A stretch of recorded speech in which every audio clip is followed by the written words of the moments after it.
I hope it's really impactful, and I hope it's also very practical as well. So looking at real science, real scientific solutions to things, practical solutions that you can apply in the real world.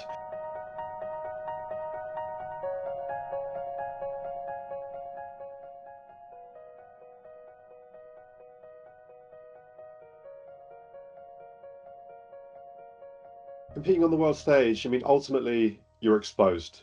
So you're exposed to a lot of pressure, and as an athlete, you understand that pressure is a privilege, because that level of discomfort that comes with either a sink or swim or fight or flight moment that you're exposed to teaches you a lot about yourself. You either obviously fight and you have grit, determination, and that's kind of drawn out of you, or you get a chance to reflect when things didn't go so well, and that allows for growth as well. So it taught me a lot about comfort zone, and that if you want to grow, you need to expand your thresholds of where you're comfortable, and be willing to get uncomfortable.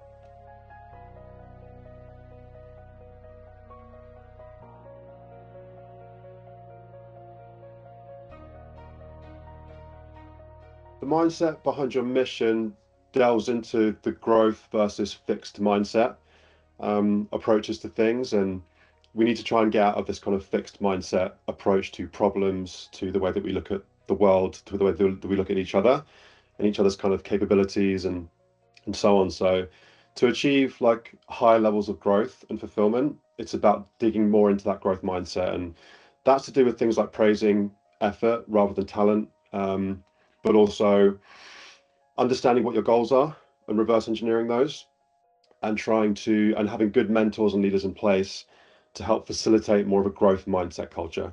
And that growth mindset will allow your employees, your staff, your teams, your leaders even to flourish, to develop, and to achieve high levels of fulfillment in and outside of work. So we took a deep dive into the growth versus fixed mindset approaches and how we kind of draw growth mindset out.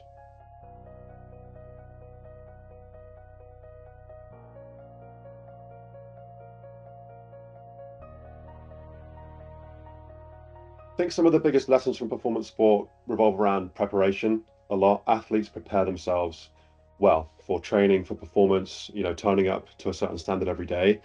And as an athlete, there's a huge cost if you don't do that. You're going to fail, you're going to lose, you're not going to get very far. But in the workplace, to a point, you can often get away with it, but you make things an uphill battle. So there's an individual element to this, and there's a team and company culture element to this. And on an individual level, it's about focusing on things like your recovery, your stress management, so that you're able to turn up and deliver to a high standard. And if you don't do that, not only will you suffer and not get the most from yourself and get the best performance from yourself professionally, but your team and the people around you will pick up on that as well. So it seeps into the kind of wider team. So yeah, focusing on yourself and your own standards first as a leader, as a member of staff, as a team player, and that's going to help with the overall kind of wider company culture as well.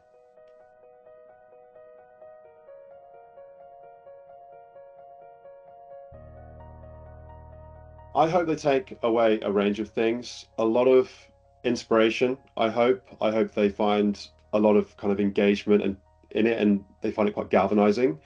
I do like to be quite motivational, inspirational, quite positive, but also kind of very true and kind of realistic with the problems and the issues and the mentality that I see consistently day to day. So I hope it's really impactful, and I hope it's also very practical as well. So looking at real science, real scientific solutions to things, practical solutions that you can apply in the real world.